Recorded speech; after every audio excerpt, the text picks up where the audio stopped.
Bienvenidas y bienvenidos al ciclo de conversatorios sobre educación digital, una iniciativa impulsada por la Dirección de Educación Digital del Ministerio de Educación de la Ciudad de Buenos Aires junto con la Oficina de la UNESCO en Montevideo, para celebrar los 10 años de la educación digital en la ciudad. En el marco de una sociedad atravesada por las tecnologías y en constante transformación, este espacio invita a los equipos del Ministerio y a toda la comunidad educativa de la ciudad a pensar el recorrido realizado y a imaginar el futuro que viene. En el episodio de hoy vamos a analizar los desafíos y oportunidades de las tecnologías en el campo educativo. ¿Qué pueden aportar las tecnologías en términos de innovación pedagógica? ¿Qué rol cumplen en el aprendizaje? Para abordar estos temas, invitamos a David Cuartieles, cofundador de Arduino, una compañía de desarrollo de software y hardware libre reconocida internacionalmente. David es ingeniero superior en telecomunicaciones y doctorando en diseño interactivo. Actualmente es el responsable del área de educación en Arduino y se dedica a crear estrategias, servicios y productos educativos. Además, se dedica a la investigación sobre el Internet de las Cosas y es profesor adjunto en la Universidad de Malmö, Suecia. Escuchamos la bienvenida que nos dio Santiago Andrés, subsecretario de Tecnología Educativa y Sustentabilidad del Ministerio de Educación de la Ciudad de Buenos Aires. Nosotros venimos ya hace más de 10 años trabajando en educación digital en todos los niveles. Inicial, primaria, secundaria, en las modalidades.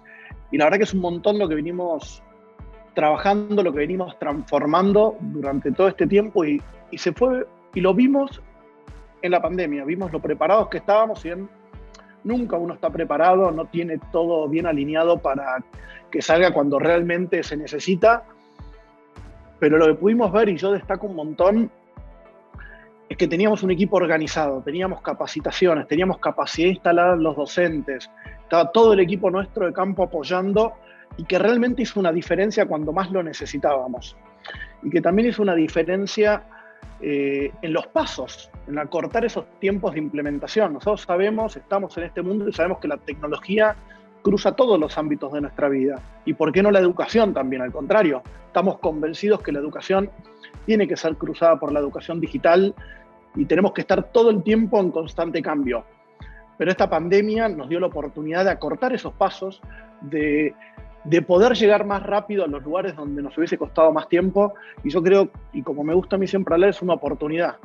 Digo, de las cosas duras, difíciles, hay que tratar de rescatar esas oportunidades, y como equipo tenemos que llevarlas para adelante, capitalizar esa oportunidad para seguir profundizando. Comenzamos por preguntarle a David Cuartieles por los desafíos, límites y oportunidades de las tecnologías en términos de innovación educativa. El primer paso obviamente es el acceso, ¿no? Mucha gente le llama democratización, pero el primer paso es el acceso. Y es un reto porque el acceso tiene muchísimas dimensiones. Ahora mismo tenemos el último problema de acceso, es el cloud. Es un reto porque el cloud funciona muy bien cuando tienes una buena conexión a Internet. Y muchos de los negocios educativos se construyen a partir de tener un control de dónde se centraliza la información y se gestiona desde clouds. Y obviamente, pues si tienes una mala conexión a Internet o un ordenador un poco viejo, no puedes ejecutar lo que hace falta para poder acceder a esa información. Entonces, el acceso, que parecía que lo estábamos venciendo, pues a través de la introducción de nuevas tecnologías estamos perdiéndolo un poquito. Ese es el primer reto, yo creo. Ahora, a pesar de que hay retos, hay cosas que son muy prometedoras. Hemos visto también cómo desde que surgió, por ejemplo, el proyecto One Laptop Per Child, que bueno, desafortunadamente no funcionó como se esperaba, pero sí provocó un revulsivo en el mercado de los ordenadores que hizo que se fabricaran ordenadores más económicos, dando más acceso a muchos jóvenes a ordenadores. Entonces, ahora mismo lo que sabemos es que a pesar de que hay una crisis mundial en la producción de chips, no tenemos un problema como tal en acceder al equipo informático. Pero claro, los grandes retos están en el software, el almacenamiento de la información, compartición de la información, y un gran problema también es el idioma. Muchísima de la información se maneja en inglés, y ya no es que se maneje en inglés, sino que se ha generado un agujero de lo que sería la producción de conocimiento, y muy poca gente quiere producir conocimiento en otros idiomas que no sea el inglés porque no se valora igual. Entonces yo creo que como gente de habla hispana en este canal tenemos un reto que es también promover la generación de discursos sobre la tecnología en castellano, español o como lo queramos llamar, en lenguas no inglesas. Y éticamente suceden varias cosas. La primera de todas, obviamente, es que ahora mismo se está generando un control, o hay una continuación, eso es algo histórico, de quien escribe el discurso maneja el discurso. Entonces estamos en una situación en la que ahora mismo el que maneja la plataforma controla el discurso, porque tiene la capacidad de cancelar voces que son discordantes, tiene la capacidad de eliminar cosas que no comulguen con su forma de manejar la situación. Entonces, ¿cómo se traduce esto al mundo de la educación? Pues obviamente, cuando hay una serie de intereses en controlar la tecnología sobre la que se sirve la educación, pues estás automáticamente controlando las posibilidades de que la educación sea más diversa. Porque la educación puede surgir sobre cualquier plataforma, cualquier herramienta, sea tecnológica o no. Y en el momento que controles lo que sería toda la maquinaria de servicio, controlas también casi lo que se puede llegar a decir. Esto es una de las cuestiones. También, si analizamos la tecnología por educación, yo creo que podemos ver como varios grandes grupos de herramientas. Una herramienta son, por ejemplo, los sistemas gestores de contenido. He hablado un poco sobre esto. Pero están también los sistemas de management de aprendizaje, lo que se llama en inglés el LMS, que es lo que lleva un poco lo que sería la progresión del alumnado, el currículum del profesorado, etc. Y estos sistemas, por ejemplo, no están muy evolucionados porque realmente tampoco permiten ser capitalizados. Entonces, cuando no hay un interés que te puede ayudar a capitalizar algo, tampoco se desarrolla lo suficiente. Es donde tienen que entrar los gobiernos a hacer ese trabajo, pero los gobiernos tampoco controlan las plataformas que son las que sirven el contenido. Entonces se genera una situación de la pescadilla se muerde la cola en la que no es muy fácil compaginar lo público y lo privado para que puedan funcionar y generen lo que hace falta para que el sistema educativo avance suficientemente bien. Entonces hay alternativas radicales como por ejemplo cojamos la región de Cataluña, ¿no? La región de Cataluña gestiona todo su contenido educativo dentro de un Moodle. Moodle es una plataforma que es al mismo tiempo CMS, es decir, gestor de contenido, y LMS, gestor educativo. Pero al estar desconectados de lo que serían los sistemas globales que ofrecen otros tipos de herramientas para trabajar, cada vez que surge una cosa tecnológica nueva, tampoco se pueden beneficiar fácilmente, porque no se puede atar fácilmente a su sistema de gestión de contenido y aprendizaje.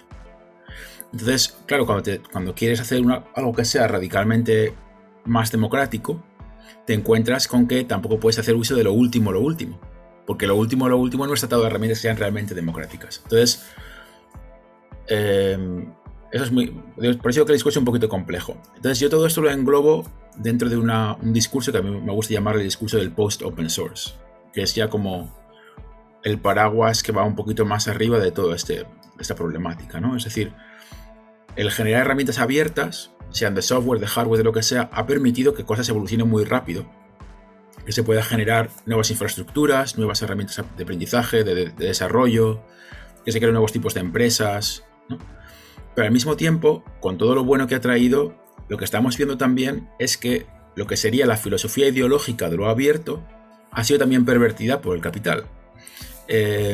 Por ejemplo, una manifestación directa es que ahora mismo lo que sería el Linux es el sistema operativo abierto por excelencia. De hecho, la generación del Linux genera lo que se llama el código abierto. El código libre se genera antes que el código abierto, y el código abierto es una evolución.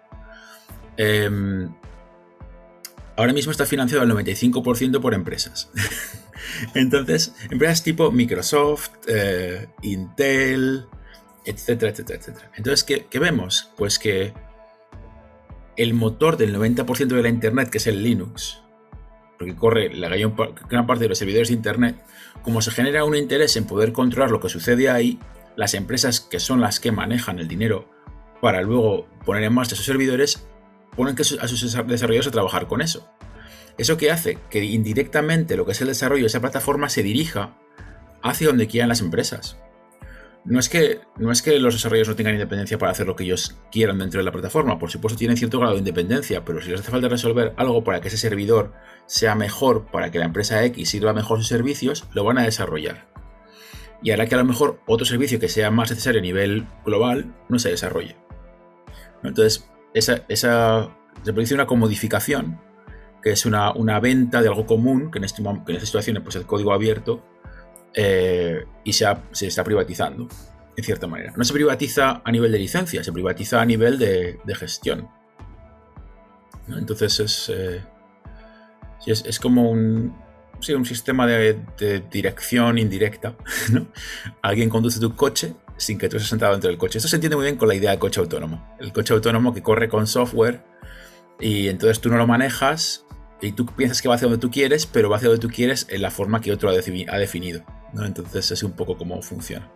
Visibilizar que existe un riesgo creo que es el primer paso para poder poner medidas en contra de que se desarrolle negativamente. O sea, yo creo que la situación en la que vivimos ahora,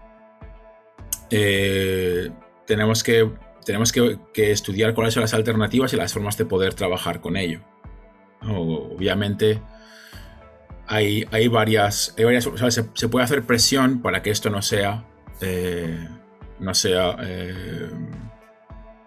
desemboque en algo negativo.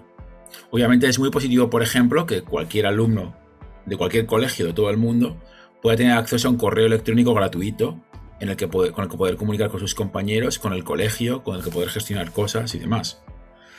El reto para mí, a nivel ideológico, no tanto práctico, es que ese correo electrónico esté alojado en un servidor de una empresa en Estados Unidos. Pero es algo que se puede discutir. Yo estoy seguro que las grandes empresas están preparadas para discutir eso. Por ejemplo, cuando Google empezó a leer tu correo electrónico para hacerte ofertas, hubo una presión social muy fuerte y eso se paró. Entonces, quiero decir que hay herramientas, hay otras formas de manejar la situación actual que permiten realmente dar la vuelta a la situación. Y podemos intentar buscar la forma de reorganizar este nuevo tipo de comunes digitales, y buscar la forma en que podamos de alguna forma tomar el control. Pero la palabra que me da mucho miedo es la palabra consumidor. Porque claro, en el momento que hablamos de este tipo de empresas, nosotros nos colocamos en la situación del consumidor y como consumidores exigimos que... Yo creo que tenemos que cambiar el discurso, porque en cierta manera somos participantes en la creación de la tecnología. Y es una parte que a nivel académico ya lo estamos manejando. Estamos apartándonos de la palabra usuario y acercándonos a la palabra participante. Porque si nosotros no empleásemos ese correo electrónico, no existiría. Esta es la cuestión. Existe porque todas y todos nosotros, al mismo tiempo, hemos decidido que nos hace falta. Porque alguien lo ha propuesto, porque alguien ha montado el servidor, lo que sea, no importa. Si todas y todos al mismo tiempo dijéramos, ahora no lo usamos, dejaría de existir. Entonces, esa es nuestra capacidad de presión. Y eso nos hace participantes de ese desarrollo, en cierta manera. Hay una participación directa a través de la acción directa, como es el boicot, y una participación indirecta a través de utilizar cosas más o menos en función de que estén mejor diseñadas o peor diseñadas. Y yo en mi tesis doctoral, de hecho, es lo que estudiaba. Estudiaba la creación de plataformas como una interacción entre la gente que recibía la acción de la plataforma y la gente que la generaba. Y el gran problema al final es, como siempre, la gobernanza, ¿no? Y lo que ha quedado muy claro es que por la forma que funcionan los sistemas políticos actuales, la gobernanza de plataformas es casi imposible que se haga desde lo público. Porque no hay un plan de largo recorrido más allá del de buenas intenciones. Entonces, si la política de turno que cicla cada 4, 5 o 6 años, dependiendo del país, elimina el trabajo anterior hecho en el desarrollo de una plataforma tecnológica para mejorar lo que sea, automáticamente estás eliminando la posibilidad de longevidad sobre esa plataforma y la posibilidad de que esa plataforma influya sobre algo. Por ejemplo, como fundador de Arduino, puedo decir que cuesta unos 5 años que una tecnología empiece a funcionar dentro del campo educativo. Entonces, si esto saliera de lo público y a los 4 años se cambia el color del partido que esté dirigiendo la acción, y pues a 5 años que la cosa empiece a funcionar, pues antes de que la cosa empiece a funcionar ya la estás cambiando. Entonces nunca llega a funcionar. Entonces hay una cuestión de tiempos en la sociedad actual en la que vivimos que hace muy complicado determinadas cosas, y las empresas parece que tienen sentido porque quieren un plan único en una dirección y lo pueden ejecutar a largo plazo, de una forma distinta, digamos. También están las fundaciones, hay otro tipo de instituciones que pueden funcionar, público-privadas. Nuestra conversación con David avanzó acerca del rol de la educación en la construcción de una mirada crítica en torno a las tecnologías, donde puso de relieve la importancia de considerar también la acción creativa que permite resolver problemas. Bueno, lo primero de todo es que creo que precisamente ahora mismo estoy estudiando cómo se hace para dirigir tesis doctorales y hay todo un discurso en torno a cómo balancear lo crítico y lo creativo. Porque obviamente a la hora de investigar, un aspecto muy importante es saber ser crítico con lo mismo y saber ser crítico con las ideas que se proponen, analizar lo que existe, clasificar, separar, catalogar, ¿no? Pero al mismo tiempo ese esfuerzo de crítica se hace porque quieres llegar a una acción creativa. Quieres llegar a decir, pues teníamos este problema y a lo mejor esta puede ser la salida posible para poder resolver ese problema. Entonces, creo que es muy importante a la hora de generar cualquier discurso sobre educación poner sobre la mesa las dos cosas, al mismo tiempo el análisis crítico y la creatividad. Y lo que demuestra la investigación es que resulta mucho más fácil a nivel social, en un grupo relativamente grande de personas, aplicar lo crítico que lo creativo. Porque lo creativo siempre está sujeto a cierto grado de subjetividad que hace muy difícil que la gente se pueda poner de acuerdo en cómo aplicarlo. Sin embargo, lo crítico está basado en los hechos y lo racional. Entonces es muy fácil aplicar esa parte, ¿no? Si esto lo pusiera en términos de cultura de calle, ¿no? En España siempre decimos, si él lo ha hecho, yo también puedo hacerlo. No es en plan de, no le damos ningún tipo de crédito a la creatividad de los demás y somos muy rápidos a la hora de criticar. Entonces, esto realmente se puede también aplicar a esta forma de pensar. Y yo creo que tenemos que aprender a ser más abiertos en ese campo. Sin embargo, tengo que decir que en educación, lo que sí que se está viendo es que en general hay un grupo igual que en tecnología, están los early adopters, ¿no? Cuando aparece una nueva pedagogía o un nuevo mecanismo, una nueva herramienta, hay gente que está siempre dispuesta a probar por el mero hecho de comprobar si así pueden tener un mejor resultado en clase, si el alumnado se va a implicar más, si va a haber una mejor relación entre profesores, alumnos y padres, ¿no? Entonces yo creo que es importante también poder visibilizar el esfuerzo que se hace ya dentro de los sistemas educativos en diferentes lugares. Yo cuando empecé a desarrollar productos educativos para Arduino, lo que me di cuenta, así de entrada, es que por mucho que yo fuese profesor de universidad y lleve dando clase 20 años, no soy quien para decirle a un profesor de un instituto público que tiene 35 alumnos en la clase cómo tiene que llevar su clase. Entonces, creo que es importante también plantearse que hay que buscar la forma de sumar las experiencias o generar sistemas que sean lo suficientemente flexibles para que puedan ser adaptados a muchas realidades. Y esto es muy fácil caer en la trampa de buscar, por ejemplo, esto aplicado a lo que serían las herramientas educativas como Arduino o cualquier software, cualquier cosa. Es fácil caer en la trampa de pensar que una herramienta determinada va a resolver tu problema. No es la herramienta la que resuelve tu problema, la herramienta no es más que un vehículo con el que tú transmites una serie de conocimientos y aplicas una pedagogía, la que sea, ¿no? Para conseguir que tu alumnado pueda avanzar al siguiente nivel. Entonces, la cuestión es que hay que ayudar al profesorado a que dé ese paso. Y entonces yo creo que hay que tomar el ejemplo de la gente que está en esa realidad y que ha sido capaz de aplicar unas pedagogías y potenciar a esa gente para que se convierta en el motor para que la gente de alrededor también pueda hacerlo. Por ejemplo, de luego citando Cataluña, porque es una región en la que trabajé bastante en España, nuestra forma de aplicar lo que sería un programa educativo tecnológico consistió en hicimos un primer año en piloto, con los profesores que participaron en el primer año generamos un grupo de acción que creó red y educó al siguiente grupo de profesores y con ese grupo fuimos creciendo. Y así alcanzábamos 75 nuevas escuelas cada año más o menos, durante 4 años. Entonces de 600 escuelas que había que podían aplicar un programa educativo como el que nosotros proponíamos, de un programa abierto de utilización de tecnología para la generación de proyectos, conseguimos alcanzar a lo que la Generalitat consideraba era el máximo de escuelas que estaban preparadas para recibir el programa. Y esto es también una lección para mí, quiero decir, que te digan, no, verás, es que en esta región, de estas escuelas que tenemos, solamente un 60 y pico % están preparadas para poder aplicar un programa tecnológico.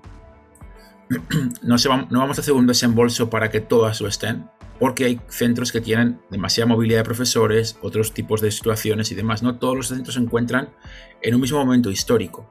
Y aunque se produce una injusticia de cara a los alumnos a primera vista, es más injusto llenar un laboratorio con material que no se va a poder utilizar cuando podías emplear ese dinero en a lo mejor mejorar otros recursos básicos de ese centro que le hace falta, ¿no? Entonces yo creo que hay que ser muy hábil a la hora de gestionar esto, porque se puede percibir de una forma equivocada. De nuevo, también, pues aplicar política educativa requiere mucha mano izquierda. Ahora, por ejemplo, por poner el caso de Italia. En Italia han decidido aplicar una metodología a nivel top-down, que lo que hacen es que presentan la serie de opciones de compra pública a los centros y los centros hacen entonces una petición de qué es lo que quieren adquirir. No hay una compra pública masiva para todo el mundo igual. Entonces se alinean y con eso se hace la compra y se sirve a los centros en función de lo que cada centro pide. Hasta un máximo X de dinero, obviamente. Entonces, yo creo que eso demuestra pues, que se puede ser flexible y al mismo tiempo democrático, por así decirlo, ¿no? Siempre democracia comprendida desde el punto de vista de la accesibilidad, que es como yo lo enmarco. Teniendo en cuenta su recorrido en Arduino, le preguntamos a David por los desafíos actuales y futuros que puedan surgir de aquí a 10 años con respecto al desarrollo de software y hardware libre. El especialista explicó por qué considera que nos encontramos en una etapa post-open source. A nivel de software y hardware, como comentaba yo hace un momento, yo veo que hay un reto, sobre todo en el mundo del software. Estamos en esta situación post-open source en la que el software es la nueva industrialización, es la nueva máquina y la gente trabaja dentro de esa máquina. Entonces, si recordáis la película de Metrópolis, cuando se ven esas escenas donde la gente está dentro de la máquina y uno hace como que es el reloj, y en cierta manera el software ahora mismo es un poquito así.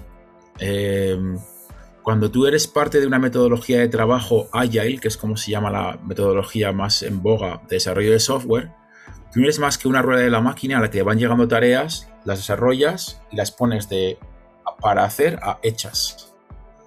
Si no te pones enfermo, habrá otra persona que entrará en tu posición y tomará la siguiente tarea y la desarrollará y la pasará a la siguiente casilla. Entonces, esto ha generado una situación de ser, o sea, en lo que es el mundo del software, de pasar de ser una persona creativa a ser una rueda más de la máquina. Es decir, el software ya no es ese trabajo que todos nos imaginamos súper creativo, sino que es realmente el nuevo trabajador de mono azul, ¿no? Ese nuevo blue collar worker, como se dice en inglés, ¿no? Y como siempre suelo decir, hace unos años, por ejemplo en España, cuando aprendías inglés, te habría muchísimas las posibilidades de encontrar trabajo. Ahora mismo, si no hablas inglés, no encuentras trabajo. Pues el software es el nuevo inglés. Y si no manejas herramientas de software, desafortunadamente, pues seguramente no podrás trabajar en el futuro, porque más y más de la sociedad se está digitalizando y hará falta poder manejar en cierta capacidad herramientas dentro de un ordenador. Entonces, lo que veo dentro del mundo del software libre es que el software libre realmente es ahora mismo el motor de muchísimas cosas, pero también al mismo tiempo se vuelve un poco en tu contra, porque es de nuevo la máquina que te controla. Va a ser el que maneje tu calendario, el que te diga qué tienes que hacer ahora, el que te diga que tienes que ir después, etcétera, etcétera, etcétera, ¿no? Entonces, creo que hay que tener esa visión. Por una parte es fantástico y por otra parte es el nuevo sistema de control. Y en cuanto al hardware libre, se están dando pasos muy interesantes ahora mismo.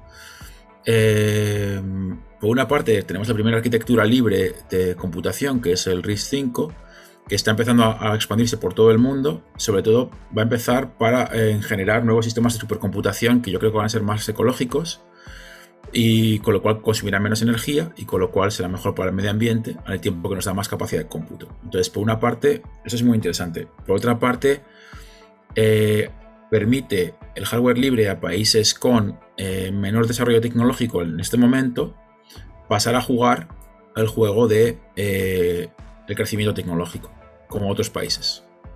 Eso es interesante porque el hecho de, por ejemplo, por coger un país que México no tenga una gran empresa de hardware, no quiere decir que no tenga grandes ingenieros. Argentina es muy conocido por los ingenieros de software, por cierto. Está súper bien clasificado o calificado en Europa. Entonces, yo creo que eso es muy importante, el hecho de que esa parte de libertad también va en dos direcciones. Hace que las grandes empresas puedan abusar, pero hace que las pequeñas empresas que están surgiendo en países emergentes puedan entrar a jugar el juego hasta cierto punto en igualdad de condiciones. Entonces, la pregunta de dónde está Arduino dentro de 10 años, pues no lo sé, la verdad no lo sé. En tema de educación hemos avanzado muchísimo. Tengo que decir, estoy muy orgulloso de poder decir que durante la pandemia creo que somos la única empresa que despidió a 0 personas en el mundo educativo. Hicimos un cambio de motor para poder ayudar a centros educativos generando producto, de hecho, más económico y que funcione de forma individual, que no es nuestra filosofía. Nuestra filosofía es que la gente trabaje en equipos, pero bueno, como la gente tiene que trabajar desde casa y demás, buscamos una fórmula para hacerlo distinto. Y en otros campos, como es el tema profesional, pues esperamos que Arduino realmente se convierta en una herramienta profesional normal y corriente como otras que hay. De manera que la gente que se eduque con Arduino desde el colegio, cuando llegue a trabajar, pues puede decir, es que yo aprendí a programar con esto y ahora estoy programando robots con esto en mi trabajo. Entonces, sí, ese es nuestro objetivo.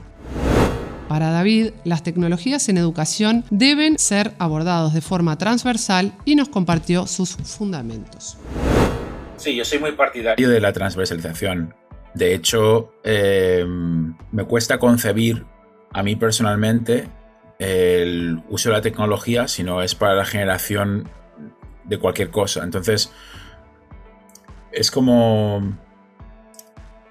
Sí, por ejemplo, por poner el caso, mi hija va al colegio, tiene 13 años, le van a hacer un examen por escrito, en papel, y es la primera vez en 5 años que hace algo por escrito en papel, y que no sea un dibujo, y entonces está en shock.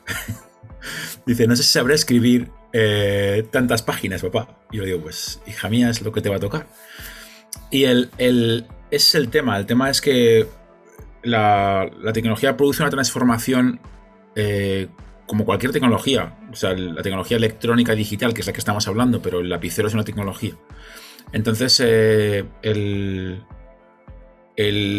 valor que tiene no es el de llegar a clase y aprender cómo escribir en Word o cómo emplear una tabla Excel, que es los que nos querían enseñar a nosotros en el colegio cuando decíamos a clase de ordenadores, porque eso tendría que ser la herramienta de la clase de historia, tiene que ser la herramienta de la clase de ciencias, tomar notas de campo y luego poder hacer una gráfica con ellas. Entonces, yo creo que habrá tecnología de una forma transversal, realmente. Y sí que habrá que hacer alguna cosa que sea más en profundidad, tipo comunicación inalámbrica, por ejemplo, o cosas así. Pero, desde luego, la tecnología por la tecnología en sí misma, pues para eso está la carrera de ingeniería, no creo que para eso esté la secundaria. Para completar la reflexión en torno a la integración de tecnologías en la educación, le preguntamos a David por las estrategias de formación docente que consideran más relevantes. Comenzó por abordar la formación continua.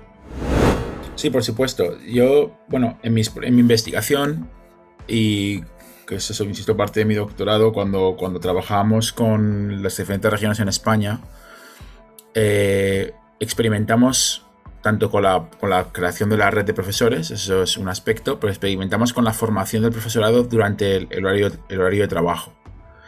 Que eso es otro gran reto. El gran reto es, la tecnología se compone de herramientas que están constantemente cambiando y, bueno, una estrategia sería que el profesorado se tomara un año libre de cada 5 para aprender las últimas tendencias y luego volver a trabajar. Sería fantástico, pero creo que no hay ningún país dispuesto a financiar eso. Entonces, la otra alternativa es una formación continuada. Entonces, yo creo que una política que está funcionando bien es que los generadores de herramientas, como en este caso Arduino, pues tienen que introducir un apartado de formación del profesorado y un apartado de herramientas. Eso en el pasado, en la tecnología del papel, también se hacía. Estaba el libro del alumno y el libro del profesor. La tecnología digital no tiene por qué ser diferente. Entonces nosotros, por ejemplo, nuestras herramientas de clase incluyen una vista distinta para el profesorado que para el alumnado. El profesorado decide qué parte de esa vista quiere proporcionar al alumnado o no, en qué momento no, para hacer una guía pedagógica en función de las necesidades de la clase en cada momento sin sobrecargar el asunto. Entonces, insisto, esas son las dos estrategias que yo veo claras, ¿no? Veo la estrategia que es la generación de red, que en España se ha aprobado en varias regiones. Cataluña es una, pero Valencia, por ejemplo, es un muy buen ejemplo donde funciona súper bien. Castilla-La Mancha, con el centro del profesorado que se creó en el año 2011 o así, también funcionó bastante bien. Bueno, es que España es como 17 países en sí mismo, entonces cada región es diferente, entonces es bastante complicado, pero sí. Luego, por ejemplo, esta misma tecnología, esta misma forma de aproximarse al problema que funciona muy bien en España no funcionó en Suecia. Lo probamos aquí en el sur de Suecia y por una cuestión de que el profesorado sueco no trabaja ni una hora extra fuera de las horas de trabajo. Entonces, ¿qué propusimos? Propusimos que se les diera 2 horas por semana para la formación durante la utilización de la tecnología en la clase, para que se pudieran formar, preparar la clase y demás. En España solía funcionar, pero aquí no funcionó.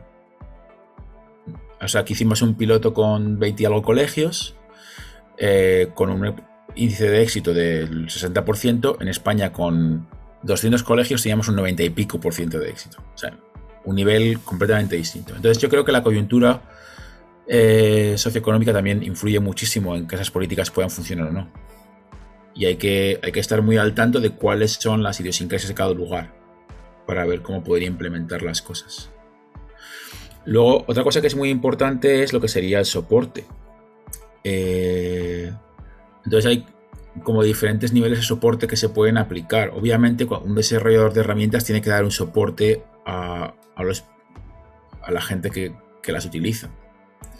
Pero también es importante buscar las redes de soporte locales o regionales que pueden hacerse de varias formas. Hay muchos experimentos, por ejemplo, involucrando a estudiantes de escuelas de ingeniería que tienen que hacer el servicio social, por poner un caso, ¿no? Ofreciendo una oportunidad de trabajar con nuevas tecnologías en educación, ayudando a profesores en colegios. Esa es una forma también muy válida de dar ese soporte y de involucrar a jóvenes en el proceso. Entonces hay varias técnicas que requieren una movilización social de tipo alternativo. Y esto también es complicado porque esto claro, yo creo que es donde lo público puede jugar un papel muy importante, que es cómo hacer esa movilización y esa orquestación para que esto funcione bien. Es que el problema que yo veo es obviamente multidimensional, porque en nuestra cabeza imaginamos, es que los niños van a salir al campo y van a medir la temperatura del agua y van a hacer una gráfica en no sé dónde y van a tal. Ese es el futuro perfecto, ideal. El problema no es cuál es el futuro, que todos tenemos muy claro, sino cómo vamos a llegar al futuro. Entonces, esa fase de transición es en la que estamos ahora. Entonces, esa fase de transición va a durar los años que sean. Puede ser 5 años, pueden ser 10 años. El COVID ha acelerado mucho esta transición a la digitalización. Por lo menos en lo que sería el uso de plataformas para poder comunicar, para poder almacenar, intercambiar, etc. Pero ahora tenemos también que darnos cuenta de cómo podemos aprovechar ese esfuerzo que ya hemos hecho para mejorar nuestras clases en el mundo real. Y es esa transición en la que estamos. Es muy complejo porque vivimos hoy, pero tenemos una idea de mañana. Ese es el gran reto. David también aportó algunas ideas acerca del lugar que deben tener las tecnologías en la formación inicial de las y los docentes. Sé que hay centros educativos de magisterio que introducen la tecnología como una de las asignaturas a estudiar. Lo que yo creo que también hay que introducirlo desde otra perspectiva, que no, o sea, no solamente es el estudiante de magisterio aprende a programar, sino también el uso de herramientas como herramienta pedagógica en otras asignaturas, ¿no? Porque si reclutas a un nuevo estudiante y entra al centro nuevo y, por ejemplo, ha aprendido cómo aplicar el uso de Excel a la clase de física, por poner el caso, y los alumnos pasan de dibujar la gráfica a mano a emplear Excel en sus ordenadores, ese alumno que ya lo tiene claro va a ayudar al profesor que lleva 20 años en el colegio a aplicar una herramienta que a lo mejor a él no se le ocurría.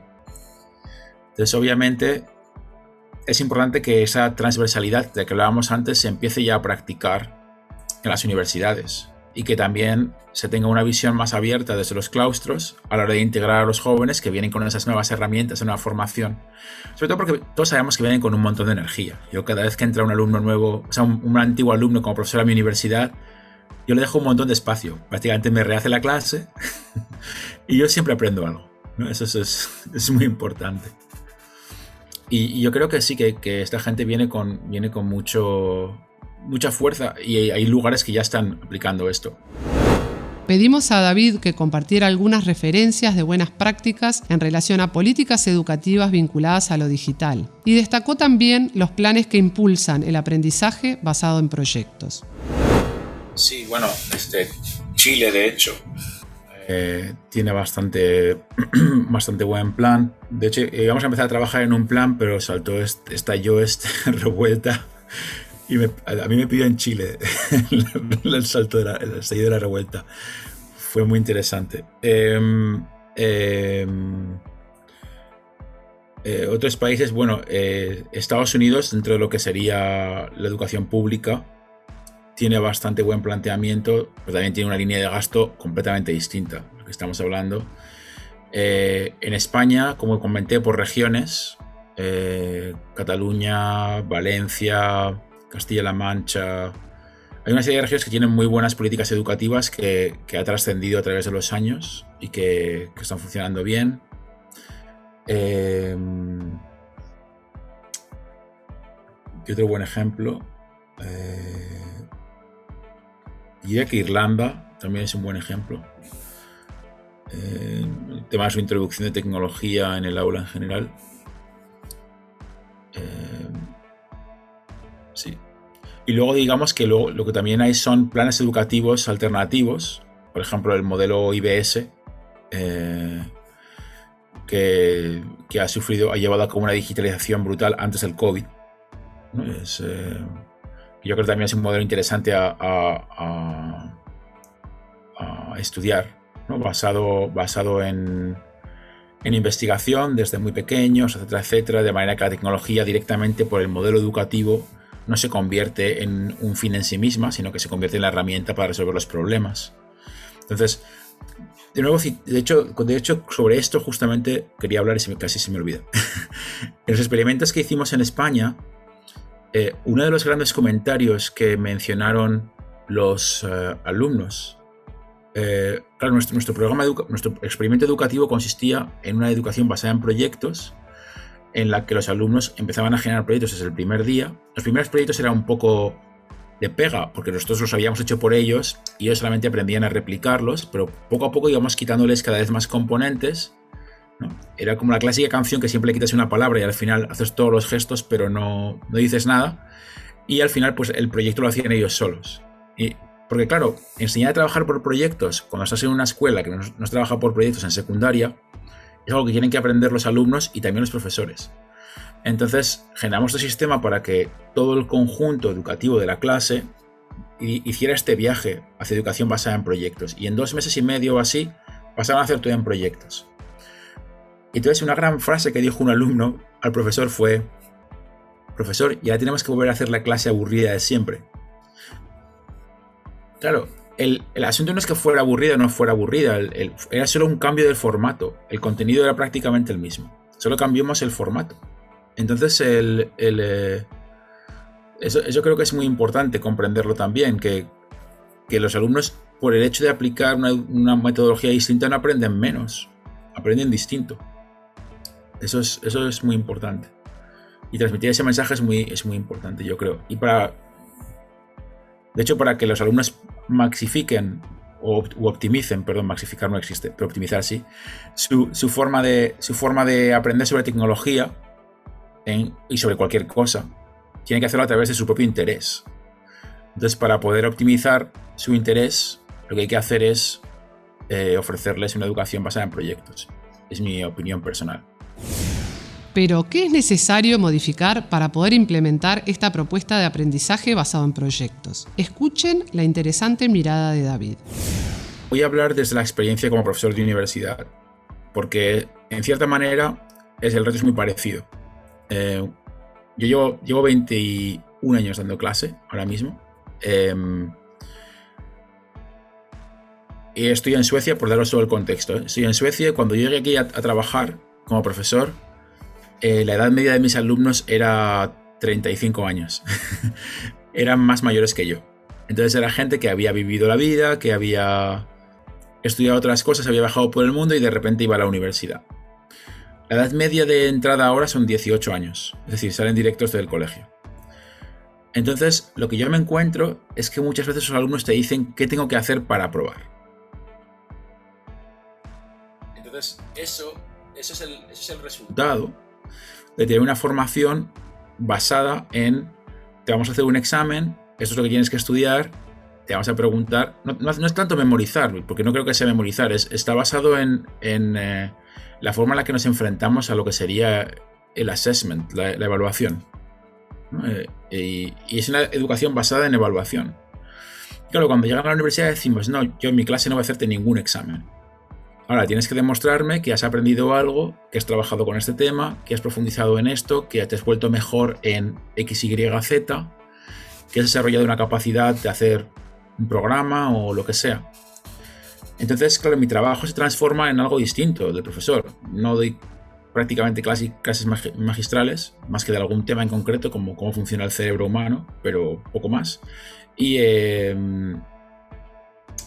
lo que ayudo es a guiar a los alumnos a profundizar en materias que tienen que ver con el tema global de la clase y que les lleva a aprender más sobre cosas que les interesan más a ellos. Entonces, esto se puede aplicar también eso es 100% educación basada en proyectos. Hay unos objetivos, hay educativos, y lo que es más complejo es cómo establecer la evaluación, ¿no? Entonces, lo que sí que hemos aprendido es cómo crear rúbricas para hacer una evaluación correcta. Las rúbricas se emplean muchísimo en educación. Entonces, realmente, todas las herramientas están sobre la mesa. Lo que hay que hacer es cambiar un poco la forma en la que se formula la clase. Entonces, yo creo que es una combinación de tener unos objetivos claros, que el objetivo no es aprender a multiplicar. Bueno, es un ejemplo muy malo porque sí que hay que aprender a multiplicar, pero el objetivo es aprender a resolver un proyecto de diseño, por ejemplo, y las herramientas para hacerlo pues pueden ser software, pueden ser hardware, puede ser carpintería, puede ser lo que sea, y hay que hacer las rúbricas para evaluar cada paso del proceso, etcétera, etcétera. Y eso es realmente la forma de gestionar algo así. Y eso no cambia de universidad al colegio. Bueno, depende de las necesidades que puedan tener especiales o no el grupo de alumnos, también hay que decirlo. Porque, como decíamos antes, no se puede aplicar esa métrica para todos los casos. Para resumir lo conversado hasta el momento, le pedimos al especialista que comparta un mensaje para la comunidad educativa, incluyendo a estudiantes y docentes.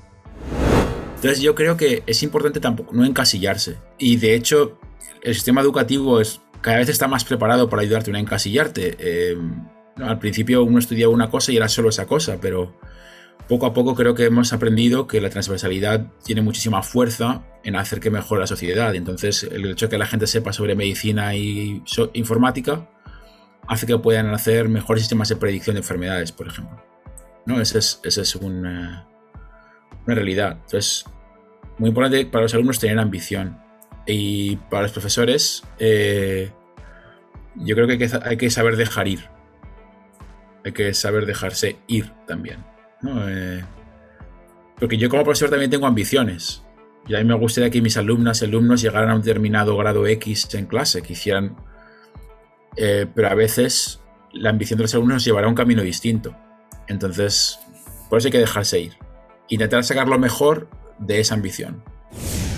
Arduino se caracteriza por impulsar la creación de comunidad. Le preguntamos a David qué creía haber aprendido a partir de las interacciones con otras personas, usuarios o desarrolladores. Aquí fue que retomó su idea de dejar ir. Hombre, precisamente es la filosofía de dejarlo ir. O sea, yo tengo una idea para dónde me gustaría llevar las cosas, pero luego las cosas van en una dirección completamente distinta. Por daros un poco de contexto, yo estudié ingeniería. Y cuando estaba en cuarto de ingeniería, a un año de terminar, y no se me daba mal, me empezaron a gustar mucho las bellas artes. Y dije, ¡buah! Me encantaría estudiar cosas más creativas y demás. Pasaba una cosa, y es que, por una parte, no me he dado cuenta de que la ingeniería en sí misma es muy creativa. O sea, yo tenía una visión bastante sesgada de la realidad. Pero por otra parte, sucedía que para mí no era imposible. O sea, yo no tenía ni la contextualización social. Nadie me había explicado qué era eso de las bellas artes. Mis padres no tenían esa formación. Mi madre estudió un poco de medicina y luego enfermería, y mi padre es técnico de instalaciones. No teníamos ese conocimiento ni acceso a ese tipo de cultura, con lo cual no sabía muy bien de lo que estaba hablando. Y en mi ciudad no existía esa carrera. Y en España existe la filosofía de que tú sueles estudiar en tu ciudad. Entonces no tenía acceso a eso. Yo, por ejemplo, no podría haber estudiado arquitectura. O podría haberlo hecho, pero tendría que haberme mudado a otro sitio con un gran coste económico, etcétera, etcétera. Entonces, pues eso, yo empecé a tener una idea de que quería hacer otra cosa. Y decidí, a lo mejor, lo que puedo hacer es estudiarlo en mi doctorado.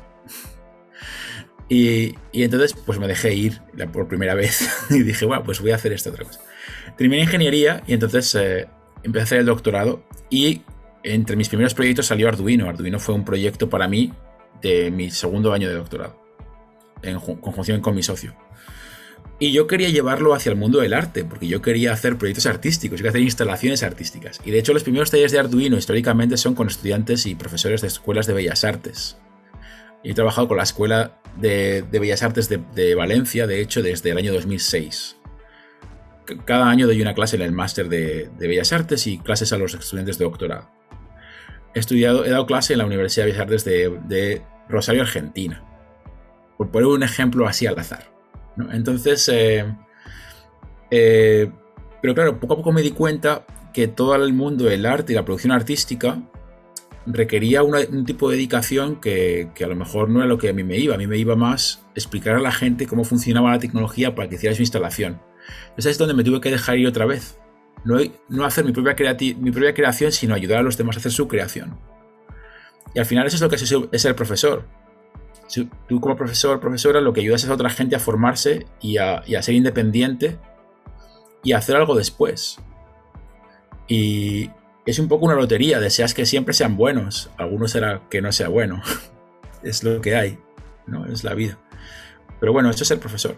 Entonces yo creo que ser profesor es aprender a dejar ir y dar un montón y recibir también un montón. A modo de anécdota, el especialista y cofundador de Arduino contó cuál fue su primer invento y cómo lo realizó, animando a las y los estudiantes a inventar e innovar por medio de la experiencia. En España había un kit que se llamaba ElectroL, que era un kit que tenías una base de plástico y podías enchufar componentes como un interruptor, una bombilla, una pila. Era para aprender electricidad, básicamente. Mi padre, siendo técnico de instalaciones, dijo, a este niño seguro que le gusta esto, y funciona con una pila de 4,5 voltios. Y yo dije, bueno, pues esta bombilla se enciende este poquito con esta pila, si la enchufo a la pared, se encenderá mucho más. Entonces, en un cajón encontré interruptores de corriente normal de la pared, y puse mi cablecito finito de mi kit a ese interruptor, y por otro lado a otro interruptor distinto, enchufé los dos cables en los dos agujeros de la pared y al mismo tiempo hice flip en los dos interruptores y mi bombilla de 5 voltios explotó en mi cara junto con los plomos de toda la casa. Yo tenía 5 años. Entonces es mi primer gran invento que yo pueda recordar. Fue maravilloso. Quiero decir, el hecho de que todo el mundo se acuerde, y yo también, y que puse en riesgo mi vida tan elegantemente. Pero después, para mí fue realmente un momento súper importante cuando en España, en los años 80, la inflación hacía que los bancos te dieran muchísimo dinero por el dinero que tú ahorrabas. Y si ponías una cantidad de dinero, la que fuera, te daba un ordenador. Mis padres no podían comprarnos un ordenador, pero podían ahorrar lo suficiente para que el banco nos diera un ordenador. Algo que fue increíble para mí. Entonces, con 9 años, entró el primer ordenador en mi casa, que fue un Commodore 64, pero mis padres se olvidaron de los juegos. Teníamos un ordenador y no tenía juegos en ese momento. Entonces, yo con el manual en inglés, que yo todavía no sabía nada de inglés, yo aprendía alemán en el colegio, pues fui viendo qué se podía hacer y aprendí a programar. Programé el mapa de España con la orografía, los cabos, las montañas y demás. Sí, ese fue, realmente creo que ese mapa de España fue mi primer invento oficial, del cual por cierto no se conserva nada, porque como tampoco había forma de conservar esto durante mucho tiempo, creo que se conserva el cuaderno donde dibujé a mano cómo iba a ser el mapa que luego el programa dibujaba en la pantalla. Ese es mi primer gran invento comercializable, por supuesto. David contó por qué se considera un tecno-optimista y dio algunos ejemplos en torno al uso de tecnología para la resolución de problemas ambientales. Yo lo veo como una herramienta para salvar la crisis medioambiental, totalmente. Podemos verlo desde un punto de vista clásico de decir, bueno, es que producir tecnología ya genera un gasto ambiental. Obviamente, pero es que no nos damos cuenta, pero nosotros somos el mayor gasto ambiental, no la tecnología, somos los humanos. Somos muchos más de los que deberíamos de ser. Entonces, yo creo que la tecnología es lo que nos ayudará a poder resolver los grandes retos que se plantean ser 7 billones de personas, camino de 8. Entonces, ese es el tema para mí. Hay mucha discusión sobre la vuelta al campo y demás, pero realmente la forma más óptima de vivir es la ciudad. Es la que produce menos consumo, deja más espacio libre para que haya más biodiversidad. Si todo fueran casitas pequeñas en el campo, ¿qué biodiversidad habría? No habría selvas, no habría nada. Entonces, tenemos que optimizar nuestra forma de vida y mejorarla, y la única forma de hacerlo es crear mejores ciudades. Por último, David nos hizo reflexionar en torno a los aprendizajes que se pueden recuperar a partir de la pandemia con respecto al campo educativo y destacó fuertemente la importancia de la inversión educativa constante. Yo, como comenté antes, sí creo que la pandemia ha sido un gran acelerador de la digitalización. Al mismo tiempo, ha generado un gran agujero, no solamente en países emergentes, sino en países como España. Hay todo un conjunto de jóvenes que no tienen acceso a equipo informático. Y hay una fundación, por ejemplo, dedicada a la renovación de equipo informático, la donación y la formación para que la gente pueda tener equipo y poder trabajar con él. Entonces yo creo que de esa perspectiva hay muchísimo que se ha visto que funciona y que no funciona. Lo que creo que también hemos aprendido, ¿no? es que hay diferentes estrategias y no hay ninguna buena y ninguna mala. Por ejemplo, en Suecia no se cerraron los colegios, a no ser que fuera un caso muy, muy grande de un contagio masivo, ¿no? Se vio que los científicos decían que el contagio por parte de los colegios era mínimo, y aquí en Suecia ni siquiera se llevaron mascarillas. En año y medio, la clase de mi hija, por ejemplo, ha estado cerrada un total de 1 semana. Con lo cual han podido todos continuar su formación normalmente. También esto hay que decir que ha sido posible porque el grado de digitalización de las aulas en Suecia era muy alto ya antes de que llegase la pandemia. Casi todos los alumnos tenían su ordenador, casi todos los alumnos hacían uso de herramientas de vez en cuando, y lo que se ha forzado es que ha habido gente pues, que ha tenido que formarse súper rápido en uso de algunas cosas, pero ¿sabes? Teniendo una infraestructura base pues ha sido más o menos sencillo. Es comprensible que otros lugares no han sido capaces de hacer lo mismo. Entonces yo creo que lo que nos tiene que dejar esto claro es que la inversión en educación tiene que ser constante y grande. Porque si sucede otra pandemia, que habrá otras pandemias en el mundo, porque de hecho la pandemia del COVID-19 ya se sabía que iba a pasar hacía tiempo, era un riesgo anunciado, pues cuando haya otra pandemia tenemos que estar preparados para que la sociedad se paralice durante X tiempo, pero la educación no debería paralizarse. Porque los niños siguen creciendo igual. Ese es el tema. Podemos trabajar desde casa, podemos tal, pero los niños siguen creciendo igual y tienen que seguir educándose igual, porque es su derecho. Entonces, para poder garantizarlo, tenemos que seguir invirtiendo. Yo creo que esa es la mejor lección a aprender. Para cerrar este encuentro, les dejamos unas palabras finales de Rocío Fontana, directora de Educación Digital de la Ciudad de Buenos Aires, quien destacó la riqueza de estos intercambios para que desde el Ministerio se puedan seguir fortaleciendo las políticas educativas digitales en la ciudad. Poder conversar y escuchar algunas definiciones, reflexiones, así en mano a mano, cara a cara o que sea atrás de pantalla, es un gustazo enorme para inspirarnos, para revisar, para seguir con la cabeza abierta, tomando las mejores decisiones que podamos. Tenemos la responsabilidad de diseñar e implementar políticas educativas digitales en la Ciudad de Buenos Aires. Esperamos seguir haciéndolo con todo el compromiso y tomando las mejores decisiones y los mejores caminos, pensando siempre en los estudiantes y en toda la comunidad educativa. Y para nosotros la educación digital en general, la programación, el pensamiento computacional, la robótica, en particular, son estratégicos. Así terminaba este conversatorio de educación digital en la Ciudad de Buenos Aires. En este mismo canal pueden encontrar los otros episodios. Hasta la próxima.